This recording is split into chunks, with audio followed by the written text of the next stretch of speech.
thought for the day. What you think, you become. Welcome to 7 Minutes for Yourself. I'm Christina, and I'm so glad you've joined me for what I believe will be 7 of the most enriching minutes of your day. Let's take this time to reconnect with ourselves and improve our well-being. In today's episode of 7 Minutes for Yourself, we are taking a fresh look at how we react to challenging situations.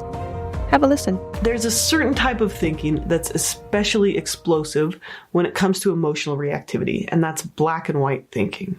Now, black and white thinking is when you take a situation and you think about it in an extreme way. You push out all of the nuance and you turn it into something as intense as possible. Now, you can usually recognize it when you use words like always, never, perfect, terrible, or like everything, everyone, nothing, nobody, worst or best, right? The Arbinger Institute calls these horribilizations. You take something and you horribilize it. Now, notice how in these situations, black and white thinking exaggerates the situation. So, for example, a husband says to his wife, "You never do the dishes. I always have to clean up after you." Or a depressed young adult, "Everything is awful. The world is a terrible place. Climate change is hopeless. I'll never be able to succeed. I'm no good at math." Or someone at work, right? They might think, "My boss is the worst communicator." Or a young mother might say, "I'm just a terrible person. She has it all together. She's such a saint." Right? Each time the person takes a difficult situation and they make it horrible. They use the most extreme word. Never, always, everything, hopeless, terrible. So the more extreme you're thinking, the more intense your emotions will be, and the more likely you are to be depressed or anxious. But black and white thinking also makes you helpless to escape that depression or anxiety. And it's a lie. When you use black and white thinking, you are usually distorting nuanced reality by ignoring the good and exaggerating the bad. So if we want to be less emotionally reactive, we need to replace black and white thinking with something more helpful and more honest. So what do we do about it? The first thing is this rule: honesty. You have to be willing to admit that black and white thinking is a lie and that you're lying to yourself to excuse yourself from something. If you're willing to be more honest about that, then you can move on to the next step.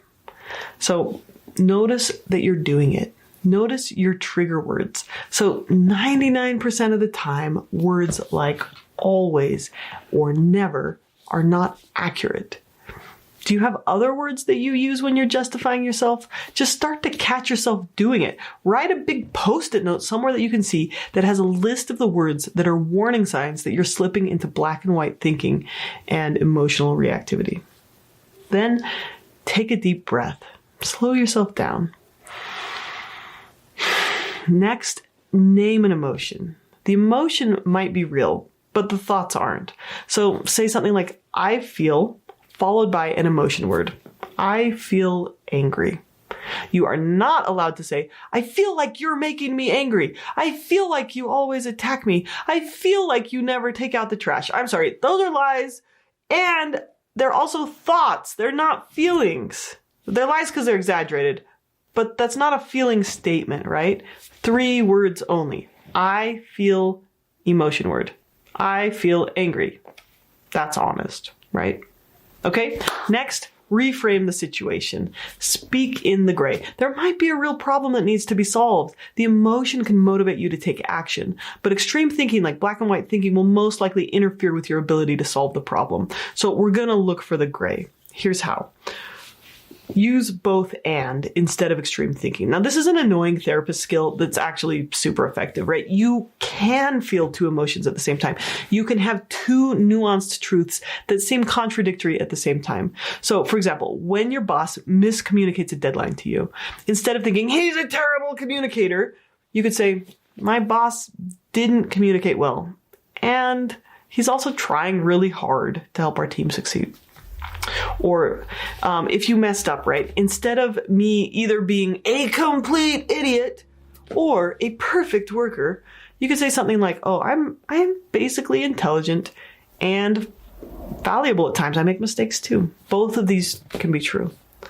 Or if a loved one passes away, you could say something like, oh, I feel so sad about the death of my mother, and I feel relieved that I don't have to be her caretaker anymore.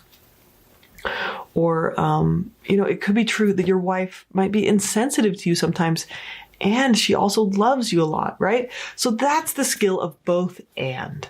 You look for two parts or lots of parts of these situations. Okay, next, look for exceptions. Look for counterexamples. So if I have this thought, oh, my wife never does the dishes, you look for a time that she did or some other way that she contributes, right? Look for an exception to this extreme way of thinking.